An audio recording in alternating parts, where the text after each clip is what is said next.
सिद्धार्थनगर जिले के Domariyaganj sub station में पहुंचे बिजली विभाग के प्रबंधक निदेशक एमडी शंभू कुमार ने निरीक्षण किया। इस दौरान विद्युत राजस्व वसूली में कोई सुधार न होने और ठोस प्रयास नजर न आने तथा खराब प्रगति को लेकर नाराजगी जताते हुए अधिकारियों की जमकर क्लास लगाई। मौके पर अधिशासी अभियंता, उपखंड अधिकारी सहित विद्युत विभाग के समस्त अधिकारी मौजूद रहे। उन्होंने सब डिवीजन की प्रगति एवं कामकाज के तरीकों के बारे में जानकारी ली। साथ ही अधिकारियों को निर्देशित किया कि बिजली सप्लाई को बेहतर बनाने के लिए आवश्यक कदम उठाए जाएं। वहीं उन्होंने अधिकारियों को निर्देशित किया कि राजस्व वसूली में लापरवाही न बरती जाए। नगर पंचायत डुमरियागंज सहित ग्रामीण क्षेत्रों में जर्जर तार व पोलों को जल्द बदलवाने की बात कही। मीडिया से बात करते हुए उन्होंने कहा कि गर्मी व बरसात में फॉल्ट की समस्या बढ़ जाती है, उसे सही करने की कोशिश की जा रही है कि जिससे उपभोक्ताओं को सही बिजली मिल सके।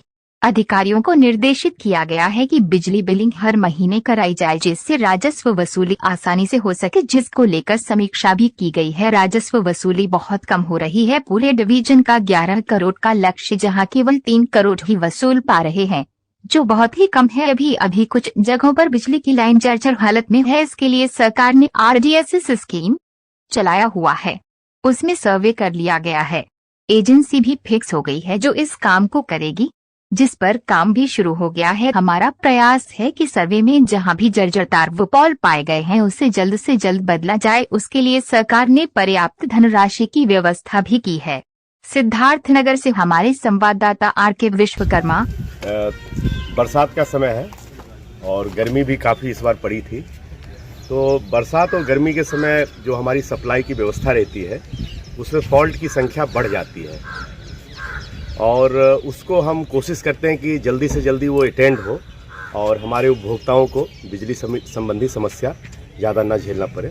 तो इसके लिए हमारा सिस्टम किस तरीके से काम कर रहा है, किस तरह की तैयारी है, सारी सामग्री उपलब्ध है या नहीं है, ये सारी चीज़ों को हमने आज यहाँ पे देखने का कोशिश किया है। दूसरी तरफ हमारी जिम्मेदारी होती है कि जो हमारा बिजली उपभोक्ताओं तक पहुँच रहा है उसकी हम बिलिंग करावें और बिलिंग के बाद उसका भुगतान भी लें, ताकि सरकार के राजस्व की वसूली संभव हो सके। तो इन दोनों बिंदुओं पे, सप्लाई और राजस्व की वसूली, इन दोनों बिंदुओं पे हमने आज इस सब स्टेशन का समीक्षा किया है। राजस्व की वसूली काफ़ी कम हो रही है। जहां पूरे डिवीज़न का 11 करोड़ का लक्ष्य है, वहां पे वो 3 करोड़ मैक्सिमम वसूल पा रहे हैं, तो एक बहुत बड़ा गैप है। इसके लिए हमने निर्देशित किया है कि सभी सब स्टेशन पे जो उनका गांव है वहाँ पे जाके कैंप लगावें और कैंप में हमारे जो ग्राम प्रधान जी हैं उनका एक व्हाट्सएप ग्रुप बनाया है, उनको पहले से सूचना हो जाए और वो हमारा ये काम करने में सहयोग प्रदान करें, ताकि हम उनको एक अच्छी बिजली व्यवस्था दे सकें। तो काफ़ी जगहों पे ग्राम प्रधान जी का सहयोग मिल रहा है, लेकिन इस काम को और भी बेहतर तरीके से करने की ज़रूरत है। हम अपने सब स्टेशन से कॉलिंग भी करा रहे हैं। जो हमारे उपभोक्ता हैं उनका जो नंबर हमारे सिस्टम में पड़ा हुआ है वहाँ पे कॉल करते हैं। माह में कम से कम 2 बार कोशिश होती है कि उनको कॉल जाए, ताकि वो समय से अपने बिजली का बिल का भुगतान कर सकें।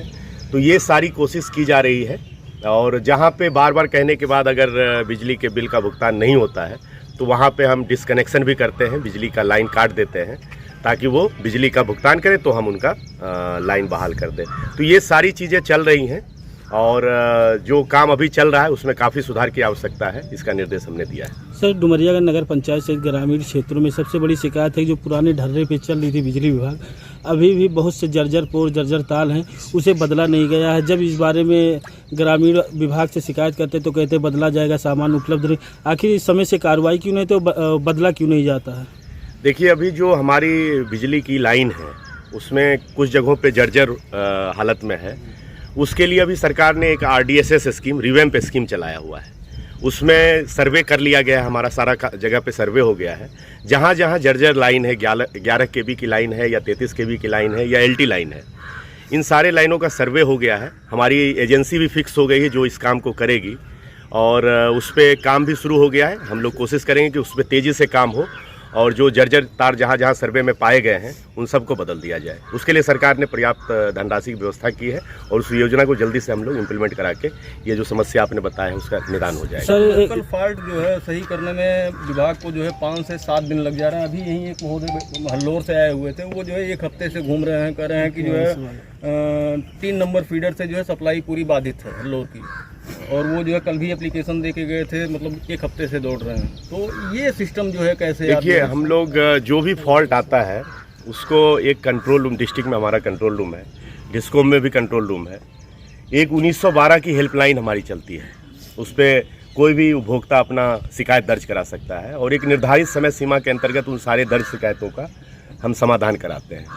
तो ये जो समस्या आप बता रहे हैं हम अपने कंट्रोल रूम में और 1912 में चेक कराएंगे और अगर विलम्ब हो रहा है तो उस व्यवस्था में तत्काल सुधार कराया जाएगा। कोशिश यही रहती है कि जो फॉल्ट आए कम से कम समय में हो। कभी कभी बरसात होती है, बारिश के दौरान बिजली के फॉल्ट को ठीक करना संभव नहीं हो सकता है, तो उसके कारण अगर विलम्ब होता है तो उसमें भी हम कोशिश करेंगे कि कम से कम समय में फॉल्ट दूर हो और उपभोक्ताओं को कम से कम समस्या का सामना करना पड़े। सर, नगर पंचायत से ग्रामीण क्षेत्रों में ट्रांसफार्मर बहुत जगह हैं जो खुले में लगे हुए हैं, जहां जानवर या गाय कोई भी चीज़ जाता है, बरसात के दिनों में करंट उतर जाता है, मर जाती हैं, उसकी कोई व्यवस्था नहीं की गई। सर, खुले में भी लगा हुआ शॉर्ट सर्किट होता है। हाँ, इसके लिए जो है हम लोग कोशिश करेंगे कि सब जगह सुरक्षित व्यवस्था हो जाए और किसी तरह की कोई जान माल की हानि ना हो। और इसके लिए हम लोग ड्रिल भी करते हैं बरसात के पहले। कोशिश रहती है कि सभी जगह पे, जैसे पेड़ कहीं पे ज़्यादा बड़ा हो गया है तो उसकी डाली भी छटाई जाती है, कटाई जाती है, और ट्रांसफार्मर की भी सुरक्षा को देखा जाता है। तो ये सारी चीज़ों पे हम ध्यान देंगे। अगर आपने उस दिशा में ध्यान आकृष्ट किया उस पर हम ध्यान देंगे। ठीक है, थैंक यू। Thank you.